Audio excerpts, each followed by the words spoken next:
guys, Jules back again. What I thought I'd do, just want to say hello to any of my new subscribers that have turned up. It's so good to have you with me. And for everybody else who's come back, welcome back. It's good to chat. With everybody being all... At the moment, everybody's all... I'll get there in a minute, my brain will catch up. We're all focused on boggy blankets and blankets with the cold weather coming up, and we've just had Granny Square Day a couple of weeks back. I was going through myself a cup of tea, my throat sounds, but sip of tea. I'm sorry, I don't know what's happening with my voice lately, it sounds hoarse to me.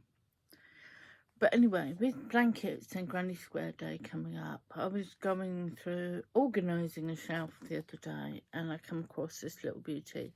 20 to crocheted Granny Squares. Now, with all these big books we get and all these new fancy books, sometimes we forget about the simple ones. I mean, this one says it is by Search Press, $4.99 in the UK, $9.95 in the US, and $11.95 in Canada. And it's got some lovely designs in it which can be done in any colour. And what I like about this book is not only does it give you the US terms, it also gives you the UK terms in brackets afterwards. So the first one is traditional Granny Square, and they do show these in different colours, so you can see what effect you'll get with different colours. And that's what most of us start with when we do Granny Squares. And the next one is called Poppies and Daisies. But that blue one, oh excuse me, that blue one at the top reminds me a bit of snowflakes and Christmassy weather and things like that. So that would be quite a good winter project, as you can see daisies and poppies there. It just shows change colours, it can make a big difference. This one's called Square Dance, and they've used 3 or 4 of them together to make a vase cover as well. So they do show you some projects or ideas of what you could do with them. The next one's called Daffodil Square. Now I can see where they've got the daffodil from, because of the whole sort of looks like the trumpet on the daffodil. But apart from that one, when it's on in yellow, it doesn't make me think of daffodils. But there you go. Then we get on to different shapes, and this one's called the Twisted Treble Hexagon.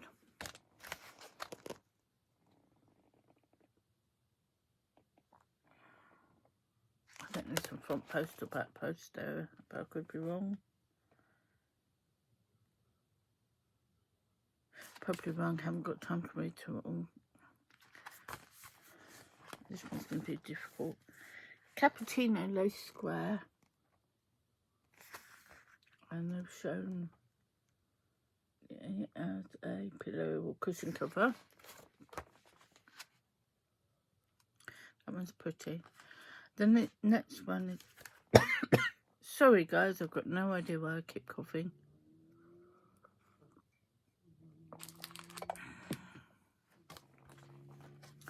Nursery Granny Square.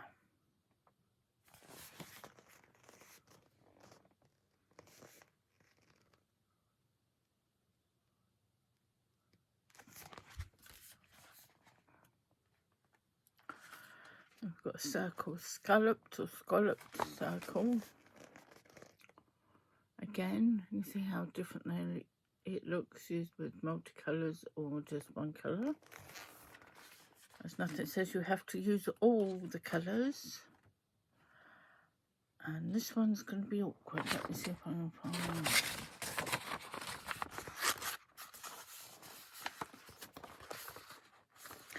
Do it one side at a time.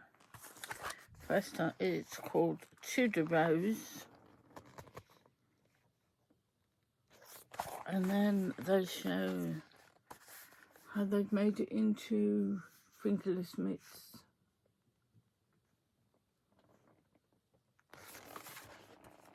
Quite like those. They look like I wouldn't overheat, as they're slightly hollowy. This one's called Catherine Wheel.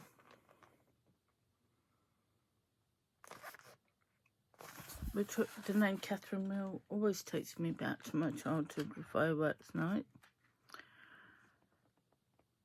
Circle in the square.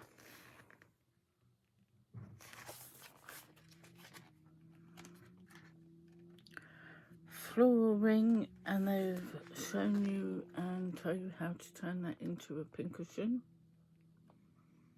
which when you see it in bright colours and pastels, it does look completely different. Next one is circle and shell square.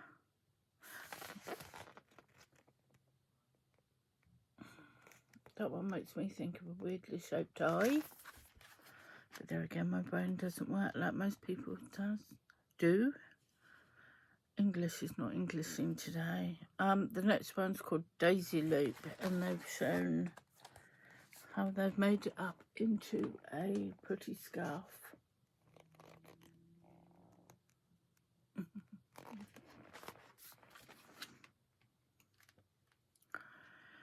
Next one is Pinwheel Circle. Although that makes me think of Tudor Roses somehow.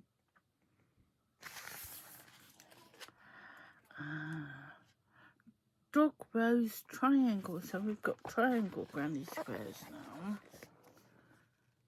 And they've made that into, it could be a hot pad. A hot pad or a bowl. Or, oh, it's a mat. It's like a table mat. Quite clever. Then you've got a Pico hexagon. Now I'm pretty sure it's pronounced Pico and not Peacock. But if I'm wrong, somebody correct me. I do sometimes get words wrong.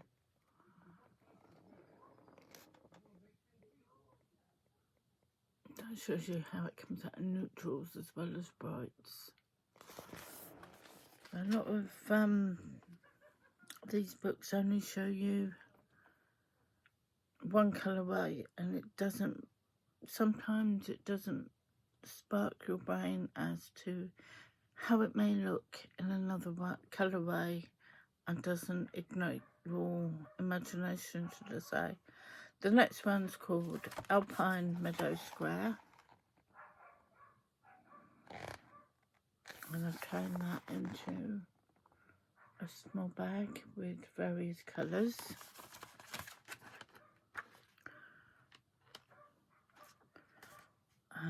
Next one is called Autumn Square.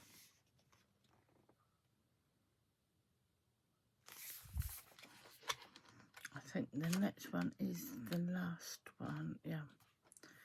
And it's called Filet Heart, where it's not showing up too well. Even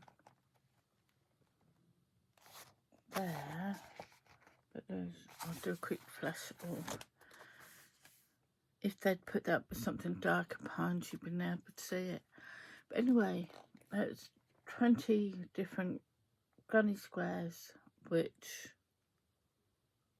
includes 8 great project ideas in there too. It said, create a multitude of gorgeous granny squares in fabulous colours and exciting designs. Practice different crochet stitches with these lovely motifs and choose from 8 super projects to make. Or let your creativity run away with you and design your own. I'm 20 colourful designs, including 8 projects. Yeah, we've had that bit before. Quick and easy to make and ideal for using up oddments of yarn. So there you go.